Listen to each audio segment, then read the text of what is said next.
On April 13, 1919, Jallianwala Bagh of Amritsar witnessed an incident that shamed cruelty and humanity and which forever put a black mark on the character of the British. That day, thousands of people had gathered there for a peaceful protest. It was evening when British officer General General Dyer arrived there with his soldiers and without giving any warning, opened fire indiscriminately on the unarmed people who were protesting peacefully. The whole atmosphere echoed with the sound of bullets and the screams of the people. People started running here and there to save their lives. Some got shot in the chest, some got their heads ripped off. Some got crushed in the crowd and some jumped into the well present there to save their lives, but death was waiting for them there too. 120 people died of suffocation in that well. General Dyer had also closed the gate of Jallianwala Bagh so that no one could escape. Those who were trying to save their lives by climbing the wall were also shot dead. There were 10 to 12 dead bodies one on top of the other. The pile kept on increasing. For 10 minutes, non-stop firing was done on the defenseless people. After 10 minutes, when the firing stopped, more than 1,000 people had lost their lives, while twice as many people were badly injured due to bullets and stampede.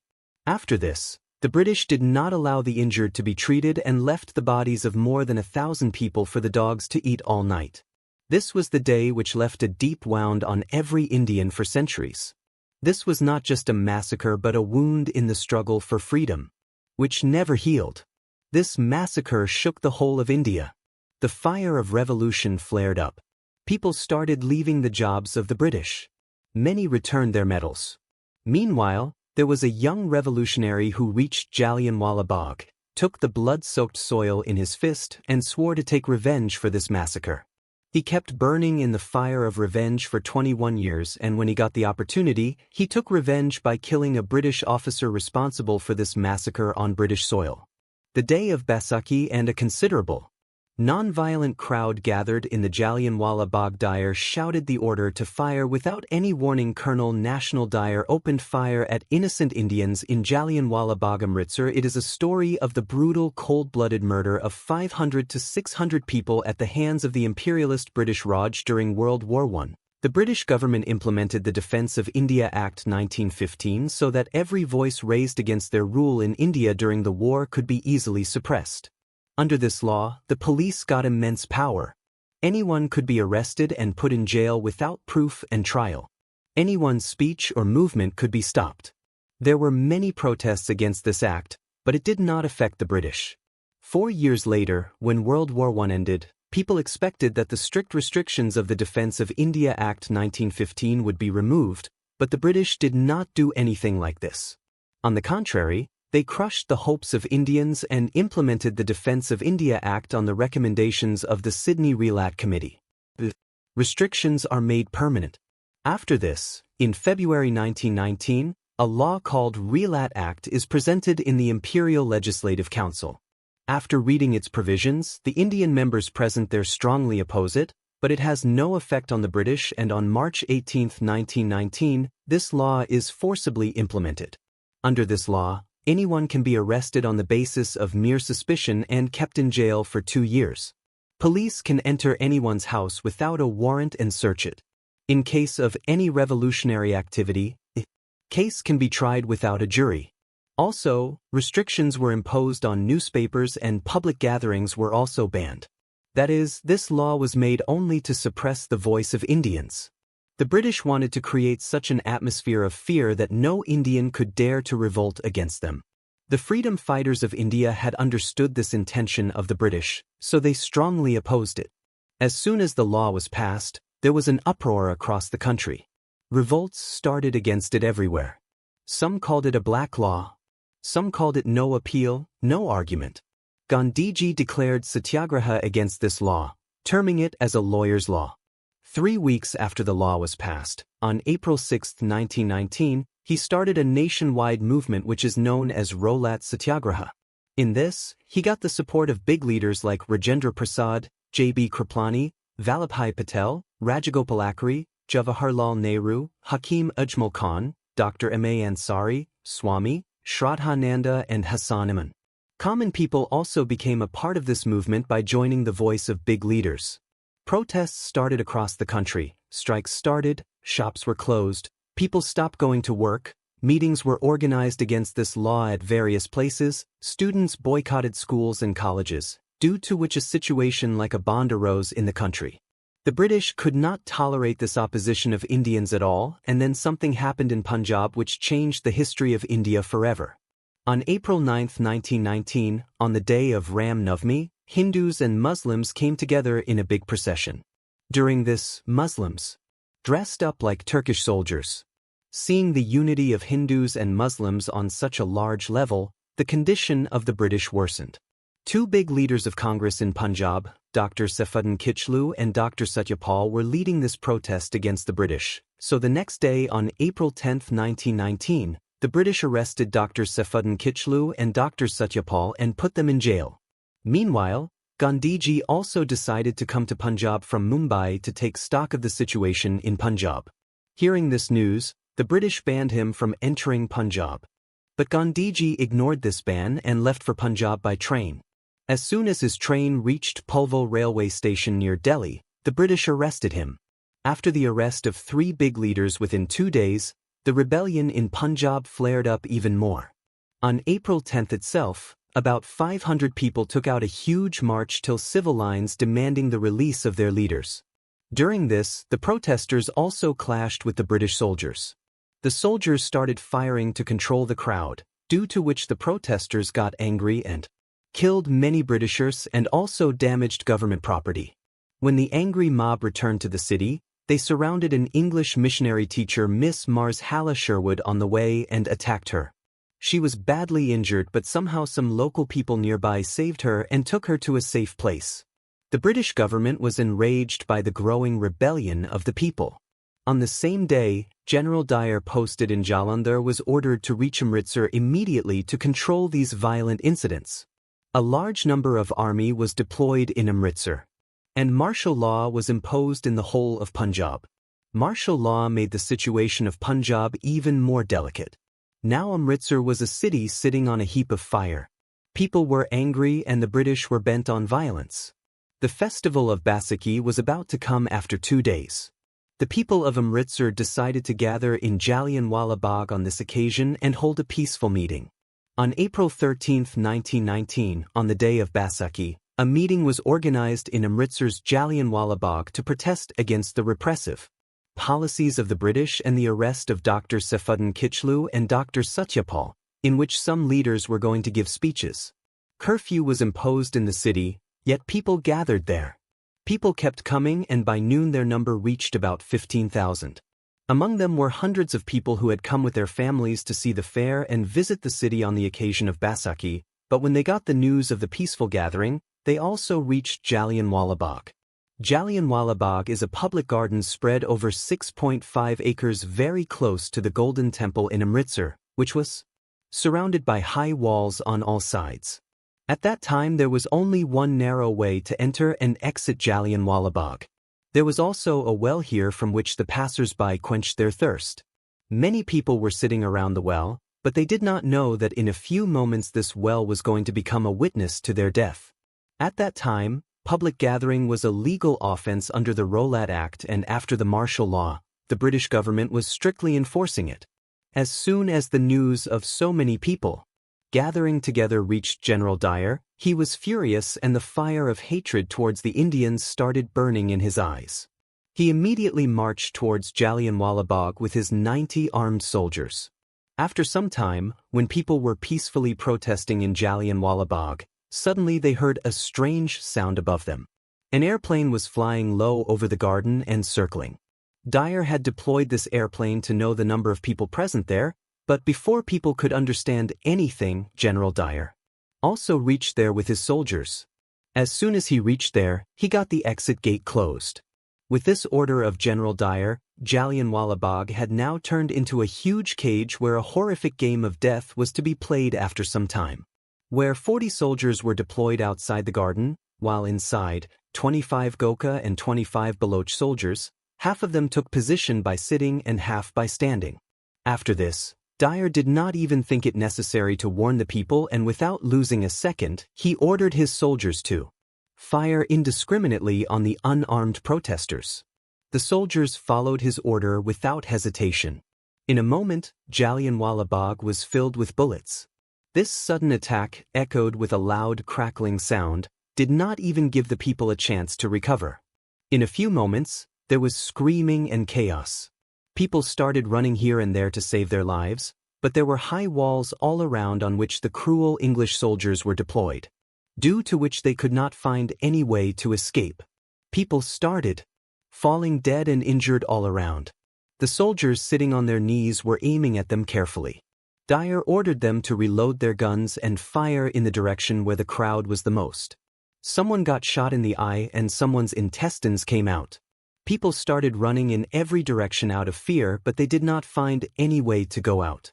People gathered at the entry gate of the narrow street and tried to get out, but Dyer's soldiers started firing indiscriminately at them too, due to which dead bodies started falling there too, and a pile of 10 to 12 dead bodies started forming one on top of the other.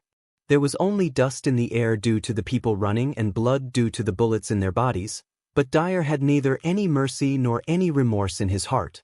He had only one purpose: to teach a lesson to the Indians by taking their lives ruthlessly. The roar of bullets had filled the peaceful gathering with blood. There was a terrible chaos. To escape the shower of bullets, whoever found a place was trying to hide there.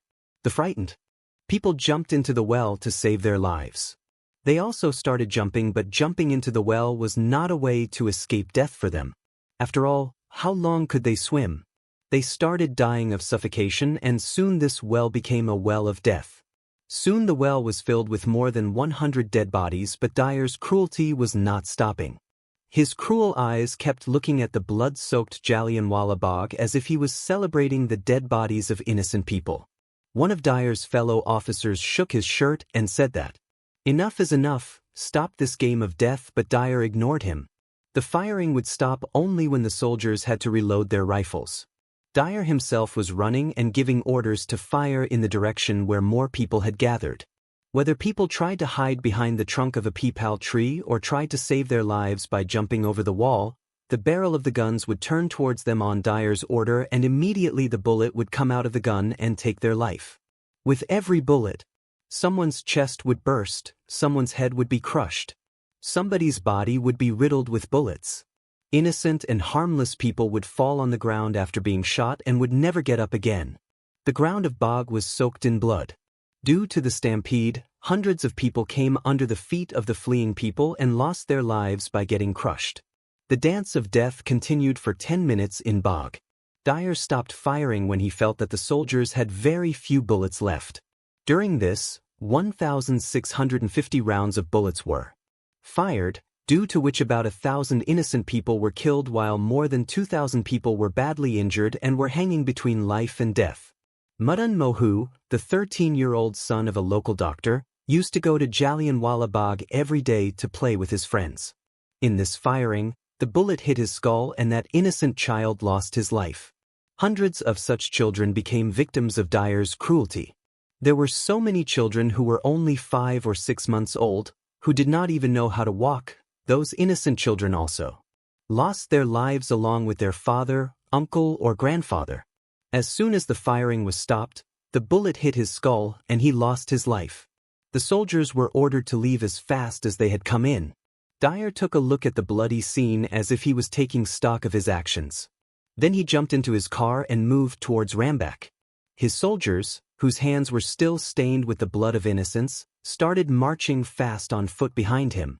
Dyer reached his camp around 6:30 p.m. and cut off the electricity and water supply of the entire city. The injured in Jallianwala Bagh were not given any medical help the whole night, nor were people allowed to take their dead and injured out of the field. There was a terrible silence in the city. The injured of Jallianwala Bagh were slowly dying, and the whole city was a mute witness to this game of death. At 10 p.m., Dyer visited the city once again to see whether his orders of people not coming out of their houses were being followed or not. After all, what could be more cruel than the fact that the injured in the Bagh were writhing in pain and dying, but their own people were not able to take them out of the field? They could not even come out to help him, but somehow Ratan Devi gathered courage and reached Jallianwala Bagh in search of her husband. Her house was near the Tiger and she had also heard the sound of bullets, So she reached the tiger running in panic, hiding in the dark. Seeing the scene there, the ground slipped under her feet. There was a pile of corpses all around.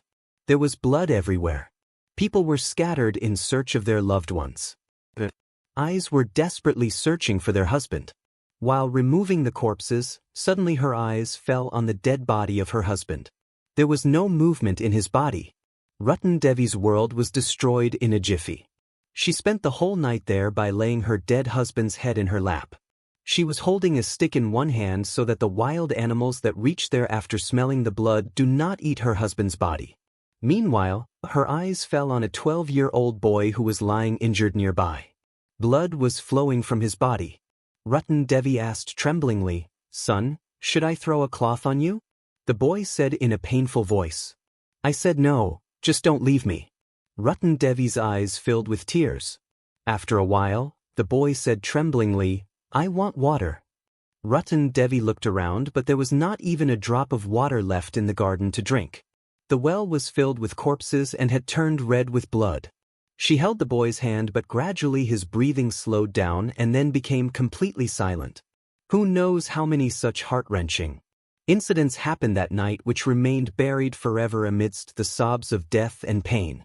This massacre became one of the darkest chapters of the British rule in history. The cruelty of the British was not limited only to raining death in Jallianwala Bagh, but they also made a disgusting attempt to hide the figures of this horrific massacre. They were so ruthless and shameless that they even suppressed the real count of deaths. The then Lieutenant Governor of Punjab, Michael Francis Oder, in his official statement claimed that only 379 people were killed and 1,200 people were injured in this horrific massacre, but this figure was nowhere near the reality. The British made no attempt to hide the figures of this horrific massacre. Every possible effort was made to suppress the news of the massacre. The British government imposed censorship on newspapers, put surveillance on telegraphs, and tried to prevent any kind of information from leaking out of Amritsar, but for how long could the truth be suppressed? Slowly this news started spreading across the country. People's anger burst out. This massacre did not instill fear in the hearts of Indians but aroused the spirit to die for freedom. Protests started everywhere. Thousands of people came out on the streets. Slogans against the British government started reverberating, but the British left no stone unturned to crush these protests as well. When the news of this massacre came out of the country, the foreign media also covered it extensively, which exposed the disgusting and inhuman face of the British in front of the whole world. The British government, which called itself the protector of civilization and justice, suddenly stood in the dock in front of the world. It started being condemned in Britain as well. Churchill and Asquith also criticized this massacre in the British Parliament. Churchill called it unnecessarily monstrous, while Asquith called it a monstrosity of history. Worst and most dreadful outreach. Despite criticism from all sides, Lieutenant Governor of Punjab Michael Dyer openly praised General Dyer and justified his action. Seeing the attitude of British officers, it was clear that they had no regrets about this massacre. Rather, they were still immersed in their pride. When people had shut their shops in protest against this massacre, the Commissioner of Lahore and General Dyer threatened the local people by saying that if they did not open their shops, they would also be shot. But despite such threats, 2 days after this massacre, on April 15, 1919, a big protest took place against this massacre in Gujranwala, Punjab. This protest grew so much that the British government had to use its aircraft to stop it. In this encounter between the police and the protesters, once again 12 innocent people were killed, while 27 people were badly injured. But the cruelty of the British government did not stop here. On the same day, the British once again closed 5 districts of Punjab, Lahore, Amritsar, Gujranwala, Gujarat, and martial law was imposed in Laupur. The situation became so bad that the Viceroy was given the right to initiate immediate trial. That is, anyone could be punished without trial. After this, the British authorities crossed all limits of humanity in support of General Dyer. The House of Lords praised Dyer and presented him an inscribed sword and called him the savior of the Punjab. Not only this, a benefit fund was started in support of Dyer in which more than £26,000 were collected. The surprising thing was that the author of the Jungle Book, Rudyard Kipling, also contributed £10 to it. But in the meantime, the rebellion of the Indians was also continuing. This protest was not limited to demonstrations only, but those honors and titles given to them by the British were also rejected. Nobel Prize winner Rabindranath Tagore returned his knighthood title given by the British, while Gandhiji renounced the title of Kaiser-e-Hind given by the British in protest against this incident. Rabindranath Tagore, along with renouncing the title, also wrote a letter to the Viceroy in protest against this. A strong letter was also written, but the Britishers did not allow it to be published in any newspaper. Protester Sankaran Nair, who was the only Indian member of the Executive Council of the British Viceroy, also resigned from his post. Apart from this, many other small and big officials working under the British government resigned from their jobs. All the big leaders of the country, including Motilal Nehru, started fiercely surrounding the British government for the Jallianwala Bagh Massacre. In this way, after the huge protest in the country and the world, finally the British government had to take steps. On October 14, 1919, Disorders Inquiry Committee was formed to investigate this massacre. This commission was headed by Lord William Hunter, hence it was also known as the Hunter Commission. There were about 20 members in this commission, including some Indians. The statements of witnesses were recorded for weeks. Then on November 19, 1919, General Dyer appeared before the Hunter Commission. Despite all this, he did not have even a bit of remorse and he kept justifying his heinous act, but the Hunter Commission held him guilty and exposed him in its report. The commission said in its report that Dyer had misused his power. On that day, the Indians were not plotting to overthrow the British rule, but were demonstrating peacefully. The people present there were innocent, and this massacre has dealt a severe blow to the image of the British rule in India. The commission removed Dyer from his post but did not impose any serious penalties on him for killing more than 1,000 people. The British government may have saved him, but nature did not spare him.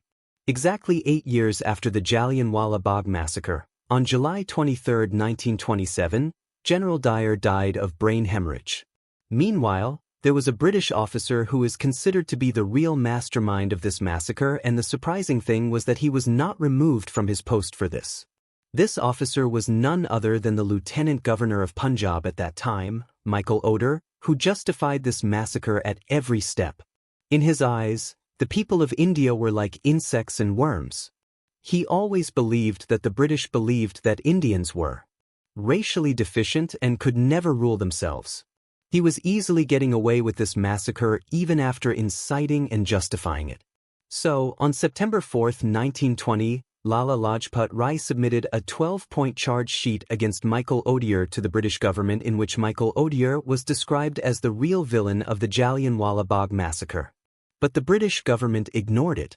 2 years later, in 1922, Shankaran Nair wrote in his book Gandhi and Anarchy that Michael and Dyer were also behind the cruel incidents like Jallianwala Bagh.